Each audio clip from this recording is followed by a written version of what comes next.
Dua kata bagi lu arti seorang ayah. Pelindung keluarga. Kenapa lu memilih pelindung keluarga? Karena ayah memainkan perannya di balik layar. Jadi seorang pelindung yang tidak membutuhkan tanda jasa dari anak-anaknya. Anak-anaknya kadang nggak tahu perjuangan ayahnya itu di belakang seperti apa. Makanya gue sebut dia pelindung keluarga. Anjir. Tapi kan namanya melindungi itu pasti harusnya di depan dong. Kenapa lu barusan bilang dia di balik layar? Oh enggak juga. Yang namanya melindungi itu enggak mesti harus terlihat secara terang-terangan. Dengan dia berjuang di luar sana, mencari nafkah untuk anak-anaknya. Itu kan anak-anaknya kan nggak perlu tahu soal itu, tentang tanggung jawabnya itu ya. Jadi yang lu maksud itu dia berjuang tanpa harus terlihat oleh anak-anaknya. Cerdas. Lalu bagaimana anak-anaknya bisa menghargai dia kalau memang dia berjuang tapi tidak perlu tahu tentang perjuangannya? Itulah yang makanya tadi gue bilang, pelindung tanpa tanda jasa. Jadi bukan pahlawan tanpa tanda jasa ya. Kalau pahlawan tanpa tanda jasa kan guru. Pelindung tanpa tanda jasa. Jadi anak-anak dia nggak perlu tahu karena itu sudah jadi tanggung jawab dia. Berarti kalau kayak gitu pelindung pahlawan tanpa tanda jasa gembul. Lu gembul? Guru gembul. Guru gembul. Gitu dong. Guru honorer lagi ya, guru gembul ya. Pahlawan tanpa tanda jasa honorer. Honorer. Guru honorer. Guru gembul kayaknya dari YouTube bukan dari gurunya ya. Oh bukan. Iya. Yang mengayakan dia itu YouTube. YouTube. Oh. Tapi fenomena ayah berjuang mati-matian di luar sana, karena dia di balik layar itulah akhirnya dia seperti tidak dihargai oleh anak-anaknya. Betul, betul. Itu sudah menjadi resiko yang dia terima sebagai pelindung keluarga. Karena anak-anaknya kan suka nggak tahu diri kan, mabok, bolos sekolah, terus apalagi kriminal, tanpa memikirkan ayahnya selama ini berjuang di belakang tanpa dihargai sedikit pun. Kalau masih sekolah ngejajanin pacar, Kalau apa? kalau masih sekolah uangnya buat ngejajanin pacar, Waduh. Waduh. Ya nggak apa-apa lah kalau itu mah. Nggak apa-apa. Nggak apa-apa lah. Kan yang penting nggak kriminal. tapi kan itu pakai duit bapaknya. Hah?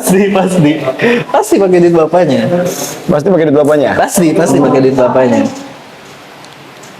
Berarti kalau kayak gitu, seorang pelindung keluarga itu tidak mungkin kan membiarkan anggota keluarganya itu sengsara. Oh, iya dong. Sudah tugasnya melindungi. Berarti kalau pelindung keluarganya itu Steve Jobs atau enggak Raffi Ahmad, anak-anaknya nggak mungkin sengsara dong. Hah? Bener. Nggak mungkin sengsara dong. Nggak mungkin. Karena mereka itu bukan hanya melindungi tapi memfasilitasi juga. Iya, karena kalau punya bapak kayak Steve Jobs, itu anak kurang terdidiknya gini loh, dia kurang terdidik kayak model Rafathar deh. Rafathar mana tahu duit 2000-an. Kurang merasa pendidikan itu dari bapaknya. Ngapain harus tahu di 2000-an kalau taunya 100.000?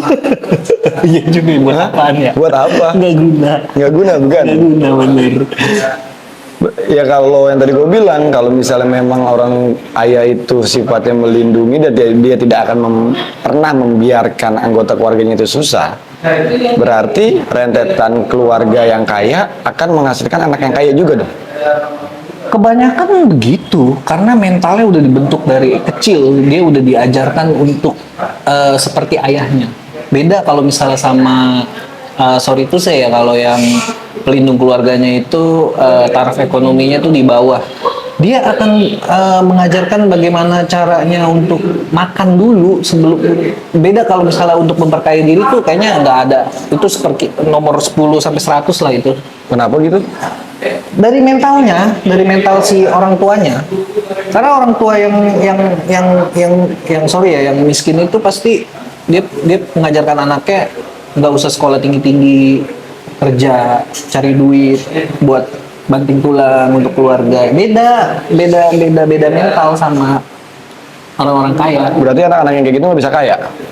Susah, bukan nggak bisa, susah.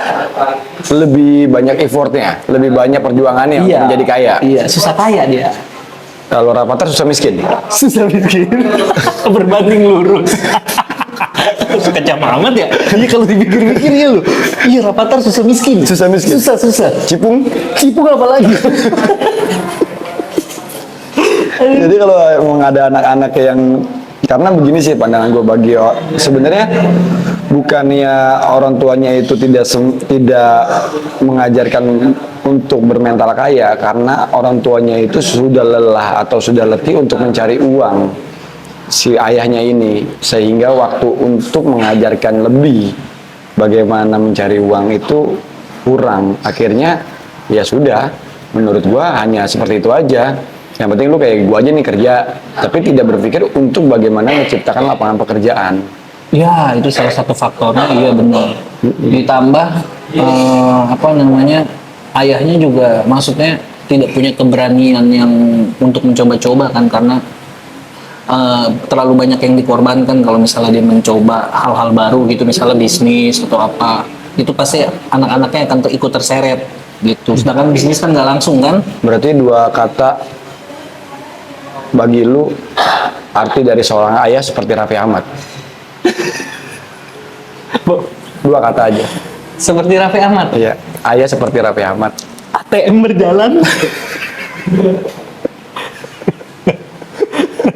Tinggal tarik tunai tiap hari gampang. Iya nggak sih? Karena susah miskin Susah anaknya. miskin anaknya. Aduh. Tapi ada nggak sih peluang kira-kira kalau bagi orang-orang yang kayak udah konglomerat gitu, anaknya akan jadi miskin?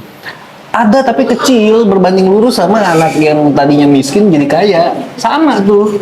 Apple to apple. Apple to apple. Apple to apple. Jadi kalau memang ketemu di jalan ada anak kecil yang susah menjadi kaya dan dia anak kecil yang susah menjadi miskin. Iya.